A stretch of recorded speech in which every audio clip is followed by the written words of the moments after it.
السلام عليكم. ازيكم يا حبايبي؟ عاملين ايه؟ يا رب تكونوا بخير. وحشتوني جدا جدا جدا. النهارده بقى ايه؟ كان عندي كيلو الا ربع لحمه. انتوا عارفين ما اخبيش عليكم يا حبايبي، كل ما اطلع الكيلو الا ربع لحمه اروح مردتني في التلاجة او ينفع ليوم تاني. المهم قررت بقى ايه النهارده ان انا اطلعه واعمله. بقيت محتارة اعمل ايه، اعمل ملوخية ولحمة ورز. المهم ايه، رحت مخترعة ايه، ان انا احسن حاجة اقطع لي كام بصلاية كده عشان العيال تعرف تغمس،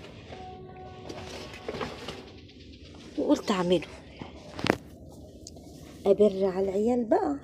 ما ينفعش، حرام كل يوم نقول هناكل ايه هناكل ايه. جبت كيس